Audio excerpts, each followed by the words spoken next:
KBTC, a viewer-supported community service of Bates Technical College.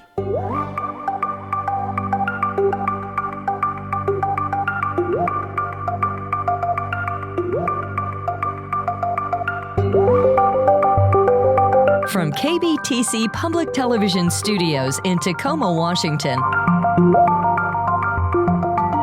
Welcome to the Steve on the Street podcast, a closer look behind the headlines as public policy and current affairs impact the real lives of real people. Hello, and welcome to the Steve on the Street podcast. I'm your host, reporter and photojournalist Steve Kiggins. This podcast is produced by Northwest Now. Today we're talking about, optimism and maybe the lack thereof, considering we're seeing a stark increase in violence across the world, not to mention the increase in anti-Semitism and anti-Muslim rhetoric. So today we're going to be covering a demonstration that occurred in November outside of the Federal Building in downtown Seattle, which included interfaith leaders who were supporting the Washington Solidarity Statement for peace and justice in Israel-Palestine. Here's that coverage.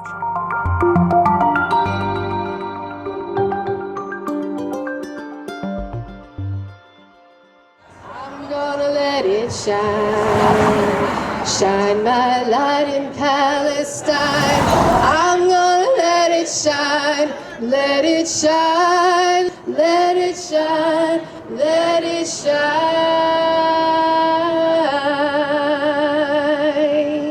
Through song and prayer, no matter their faith, dozens of demonstrators gathered in downtown Seattle in November, calling, begging for peace in Gaza. We don't have to be Jewish or Palestinian to be completely horrified by what we have seen and by what we continue to see. This is the right place to be. And we are here together.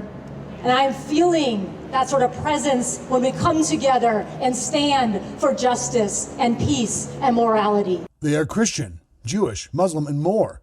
This group of interfaith leaders and supporters joined voices with the Washington Solidarity Statement for peace and justice in Israel-Palestine, calling on Washington's congressional delegation and President Biden to de-escalate the violence in Gaza and demand an immediate ceasefire.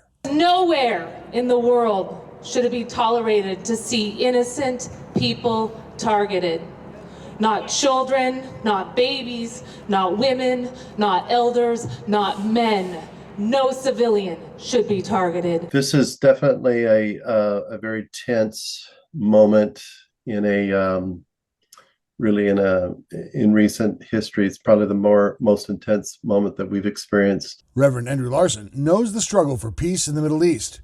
8 years ago, he brought his camera and Christian faith to the West Bank, producing a documentary, building relationships through his ministry, working with Peace Catalyst International. He believes peacemaking requires both the desire and effort to truly understand struggle. I think part of my role is to help magnify the voices of those who are actually immersed in the situation and have people like me from, predominantly white spaces hear and understand what's really happening and how people in these places actually experience what we observe. For those who cannot visit Gaza, plead their case, building coalition a world away while praying for peace that saves lives. Politics is getting in the way of morality and humanity. And we have to change that. And now we move to our conversation with Reverend Andrew Larson, who calls himself a peacemaker. He has spent a number of years heading to the Middle East, including visits multiple times to both Iraq and Israel, to try and understand the conflict between Muslims and Christians and Jews. And he brings along with him his curiosity and his faith and his camera, seeking truth and hoping to make peace through his work through Peace Catalyst International. Reverend Larson, thanks so much for joining me. You've got quite a fascinating story here and really can share some insight with folks here in the Northwest about what you see going on in the Middle East. If you can just kind of introduce yourself and share with our viewers what it is you're doing on those, pilgrimages. Yeah, thank you, Steve, for inviting me to share. And this is definitely a very tense moment in in recent history. It's probably the most intense moment that we've experienced. I've been immersed in what I call peacemaking work, both in Israel-Palestine, but also in interfaith community here in the U.S., North America. I speak to churches. I also visit mosques. I seek to humanize our other. So in church context, that's helping them understand and not be afraid of Muslim neighbors. And for some people, this is not a problem at all, especially in the Seattle area, because coworkers who are Muslim. We've been in this space of getting to know each other for a while, but there's still quite a bit of fear and just kind of ignorance of the other community. In fact, you probably know this. There's been an increase in both anti-Semitism and Islamophobia since October 7th. The numbers are off the charts. Those groups that are documenting this they're kind of articulating a problem that we have. So that's the space I work in. Talk about some of, I think what you mentioned is your last trip through Peace Catalyst was to the West Bank. And I think you mentioned to Hebron, and you were bringing folks there really kind of on the ground tour to show folks what the reality of the situation is. Obviously, this is different prior to October 7, but what is it that you see, and what is it that you hope to shed light on some of these folks that are on that visit with you? Yeah, that's a great question. So part of the problem in these days is that people inform their viewpoints and also vote according to a bubble that we've formed with the feeds that we subscribe to in social media, the places that we visit and occupy, or that's a strange word to use in this context, but the things that feed our understanding. So early on in this experience of trying to help people educate and learn a little bit more, normalize or humanize rather the person that they're afraid of, immersive experiences, getting to know people, building those relational connections has been key. And I've seen really important kind of pivots for people in their framing and also their understanding and relationships. So I was there just a year ago, took a group from a local church, principally. Actually, there was two church congregations that were represented in this tour. We visit many of the holy sites because tours to that area, they, especially if you're from a Christian community, they want to go see, those historic sites. But we also met with a group called Roots, which was established by an Israeli rabbi who has a piece of land that's in this area that Palestinians can travel to as well. And he partners with a Palestinian friend. He's got a group of people, and they give lectures, they give talks for people who would come to visit to try to understand both sides of that particular conflict. I've also worked with, and we take groups to, you may have heard of Parents Circle. It's a group that's it's a sobering story. It's pairing together a Palestinian and Israeli who both have lost a family member to the conflict, and they have somehow figured out how to be in the same space together, reconciled in some way, or at least are able to talk about and leverage their own grief, their own pain, to decrease violence and to build relationships so that they can live in peace instead of animosity and vengeance. That kind of circles the entire purpose of your work, it seems, is to build that peace, to build that catalyst for peace. It almost seems, at least by the layman watching from a distance watching from cable television news in the US, that peace is probably impossible to achieve from this vantage point. But I would guess you disagree. I would disagree, but uh, I haven't experienced like my Jewish siblings, the stories, the history of the Holocaust. I haven't experienced the occupation since '48, the various different waves of how Palestinians have experienced that. So I want to be cautious when I step into these places. I empathize as much as I can, but I think part of my role is to help magnify the voices of those who are actually immersed in the situation and have people like me from, predominantly white spaces hear and understand what's really happening and how people in these places actually experience what we observe.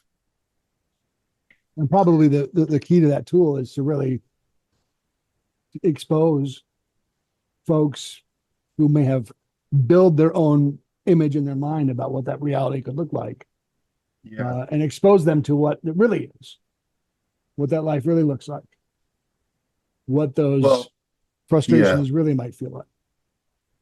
It's powerful.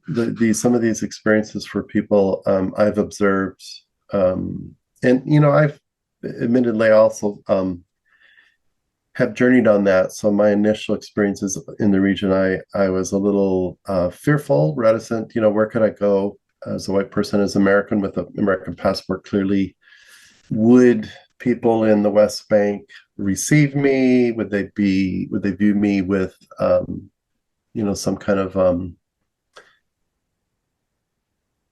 animosity, however that would be expressed? But when you begin then to see that, especially in that region of the world, I've experienced such incredible hospitality. And constantly, it seems like people are able to separate who I am as a person in that space from my government or my culture. And they, especially in the West Bank, people feel seen in a little way, that I'm just even there. I'm listening to their story. And they've taken that on as a very important point. But when I see other people, then I was in a mosque for an iftar a couple of years ago, and I had done a class in this church with this group of people before we went to go visit, trying to educate as much as I could as an outsider, but still educate this particular congregation about the Muslim community. And I could see this one person, his pupils were dilated. He had some real anger. And this was maybe a few years after 9/11, anger towards even the notion of befriending a Muslim. But he hung in there. And then when we went to the mosque for an iftar, you could just see this transformation. He made friends with the guy that had similar interests. They began this conversation. They were exchanging phone numbers. And the Muslim brother that he feared was humanized. And it was just powerful. That's what I get to do. The key to this thing is humanization. by sharing those voices, hearing those stories. Storytelling is a powerful tool. Obviously, well, I traffic in the same thing. That's right. Yeah, that's your work, isn't it?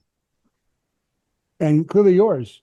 Have you seen a shift in a lot of the folks that you work with? Do folks kind of approach these trips with trepidation and curiosity and come away with it kind of flabbergasted, or is there a dramatic transformation with some of the folks that you bring along with you? Definitely. In fact, just even after the last tour that we did, several people we had one minister whose father was Palestinian from a very conservative church in the Midwest. She was a little, she wasn't sure how her story would be told when she went back. But there's just been incredible, again, kind of normalizing, or that's the wrong word, humanizing the Palestinian other, that people in that particular congregation in the Midwest had certain stereotypes and were afraid of. And then other people have said that that particular trip really transformed my life. And I don't want to overstate anything, but I do see that the personal experience, the connecting, taking away some of the fear, has been really important.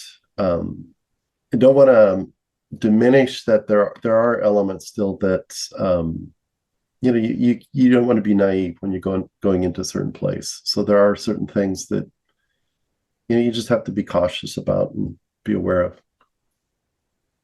Well, when you watch from a distance here with your knowledge and your experience and all your travels under your belt, when you watch the goings on of today, gosh, what goes through your mind? Yeah, it's a rough day for the work that I'm doing. I joke with people about having job security because we definitely have come to a point where, like I said earlier, the rise in Islamophobia, the rise in anti-Semitism are really heavy things, and we're trying to help a family in Gaza immigrate because they can't. There's a 3-year-old little girl in their family that needs medical attention that they can't get in Gaza, but they're stuck. There's over 1.9 million people in Gaza who are displaced. So their homes have been razed. Hospitals have been destroyed. It's most people, I think, would look at what has happened and be alarmed. I'm alarmed. But Steve, there's also a little bit, and I hope not to be overly optimistic, but I do see people are more committed, or at least see the necessity of an alternative, something different. More violence and more killing has not eradicated Hamas. It has not solved the problem of security for Israelis. And life for Palestinians is worse than it was just a year ago. So I'm also very active here in the Israeli peace activist community, the Jewish peace activist community, and I haven't seen the level and the intensity of involvement ever before. So Jewish Voice for Peace has been incredibly active, and there's a lot of allies. We're finding each other. We're beginning to say, in some form, not in my name, either as an American citizen, or many of the Jewish people are saying not in my name. They're trying to disentangle some of the things that happen, and then that people would tag them as being the perpetrators of something that they don't want to own. So I have hope in that regard. There's some tremendous new energy around this.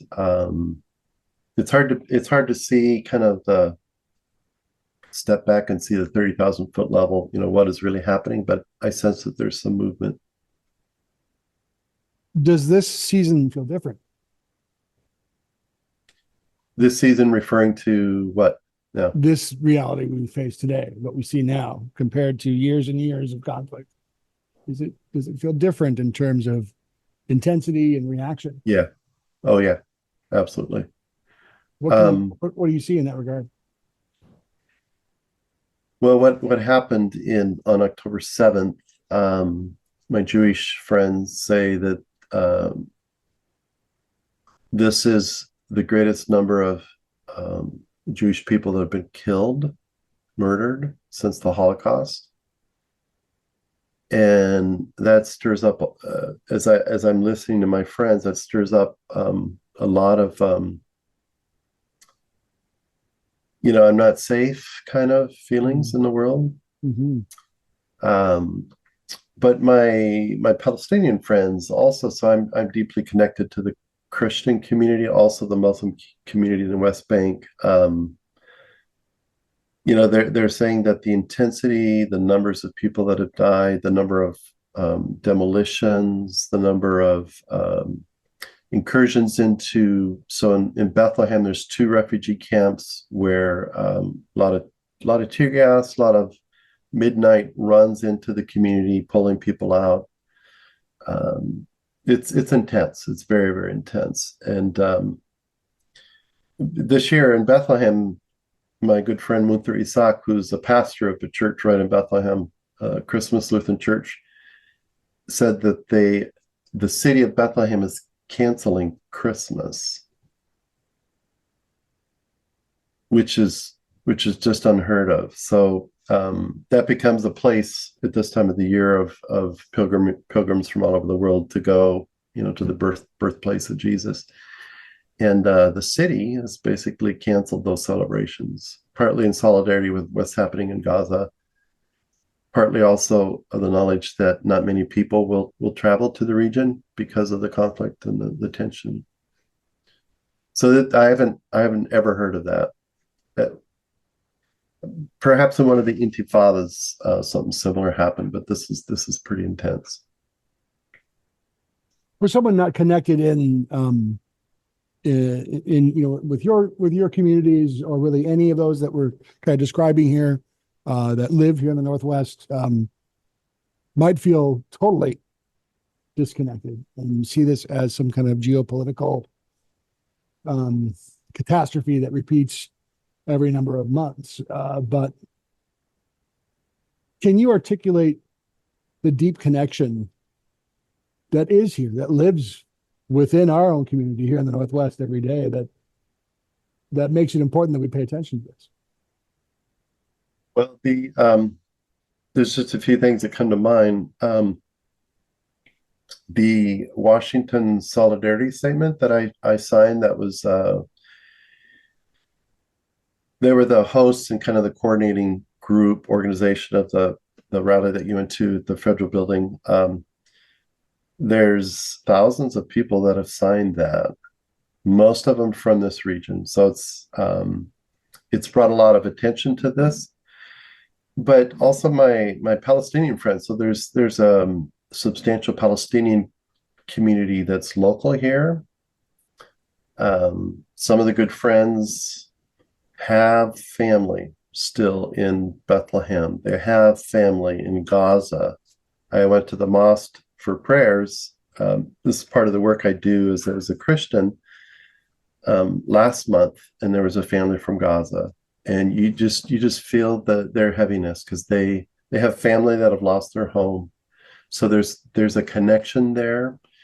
And then obviously the 3 monotheistic religions are connected, because those are holy sites. And so it's when you think of what's happening in Congo or in Ukraine or other places, the numbers are larger, perhaps, in terms of the travesty and the loss of life, but there's still this connection to that land for a lot of people. I don't know if I'm answering your question. No, I think you do. I think it's clear that with the folks that you are connected with locally, it's almost inescapable to not feel what they're feeling, and not every heavy. mosque. Yeah. Every mosque that you would step into anywhere in the world, they're tracking every little thing that happens in the Holy Land, because the Dome of the Rock, the Al-Aqsa Mosque, those are very holy sites. And so they're very protective of those regions. And so they are aware of what's happening. They follow it closely. I guess one of the last few questions I might have for you is your work with Peace Catalyst. Where do you go from here? Do you go, can you go again? Right? Can you bring more groups of folks that are from the Northwest that are interested in, disabusing their ignorance, or learning more about, what they fear? Or are we just not at a place there yet? Or has that forever changed? So, yeah, this is, people talk about this being intractable and forever kind of thing, almost part of the DNA of people in that region, and that's a fallacy. Obviously, through history, there's been conflict between the different communities, but there's also been long stretches of history where the people of the region, both Jewish, Christian, and Muslim, have been neighbors. In fact, one of our good friends here locally, she says her family story. She was from Jaffa. So in 1948, when Israel became a modern state, Palestinians call it the Nakba, or the catastrophe. Her family was in Jaffa, and it was her Jewish neighbors that came to her family's home and said, "This is probably not gonna end well," but just out of hospitality and love for them as neighbors, they said, it may be important for you to leave, at least for now. They didn't know kind of the outcome of what was going to happen. But I can't walk away from this. That would be a little bit of a manifestation of white privilege, where it's not involved. It doesn't impact me directly. But Nelson Mandela famously said, as a South African leader in anti-apartheid, he said, "Our freedom was incomplete until the Palestinians were free." And I feel that. Until there's justice for the Palestinians and security for the Israelis, it would be, at some level, immoral is kind of a strong word, but it would be, I need to be invested in this. This is definitely, and we've got so many friends from trips that we've done there. We can't abandon our friends. And I also think, Steve, that it's the grassroots. So we could hope for a diplomatic solution, but I do think that one of the groups we work with in Bethlehem and in Jerusalem, they take groups of professionals, religious people, secular people to the desert in Jordan, equal numbers of Palestinians and Israelis, to build relationships and to get to know one another. I think that long term, significant part of the solution has to be in that kind of work, where, if there's a 2-state or a 1-state solution, they have to figure out how to live in the same space together, how to share our land and resources in ways that would follow humanitarian rights and UN regulations for what it means, human rights, basic human rights. So I'm committed to this for the long haul. Open mic opportunity for you. We've gone 22 minutes and 30 seconds already. It's quite a bit, but open mic opportunity for you. Is there something you'd like to discuss we haven't had a chance to already? So can you explain that a little bit more? Well, we've already gone about 22 minutes. It's quite a bit. It skims probably the surface, but this is an opportunity for you to have an open mic. Is there something you'd like to talk about we haven't had a chance to already? Well, the work that I get to do really gets me out of bed every day. So there is this sense. So just the other night, I was down at the federal building for a vigil. We call it the longest night vigil, and there was a rabbi there. There was the mayor of Bothell, who's become a new friend, Christian ministers, and there's something that happens when you're in that space together from different communities, and you find friends that there's this sense of a kindred spirit, because you're working for a cause that really has a deep purpose and could possibly be part of the solution to the enmity, the fear, the hate, the rise in some of these trends that we're seeing today. And my wife and I, we were in Gaza, or at the border of Gaza, with a group of Jewish activists a couple of years ago. And there's a similar feeling. We were internationals. We got on a bus with a bunch of Jewish peace activists, and they were protesting the March of Return, or the March of Return at that point. And you just feel their spirits are light. It's like there's a clear conscience that they're doing something for a community of people that have been marginalized, that have been beaten up by the government that they, the country that they live in. And there's something really, it really gives me a lot of hope, when you meet people like that and you're in that space. Some of the people from your own community look at you suspiciously. It's like, why are you hanging out with them? But when you're there in that space with those people, it's quite energizing, and it just gives me hope. It gives me a lot of hope.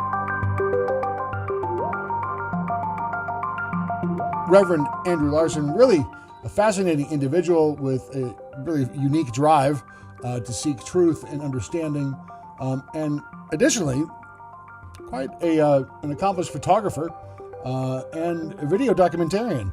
He's got quite a few examples on his website, including some access to those videos. If you're interested in checking out some of those, his website is worldlyholiness.com. Again, thanks to Reverend Larson for joining us today on today's podcast, and thank you for joining in as well. Always enjoy having you here for this podcast. Appreciate you taking time. Again, I'm Steve Kiggins. We'll see you next time.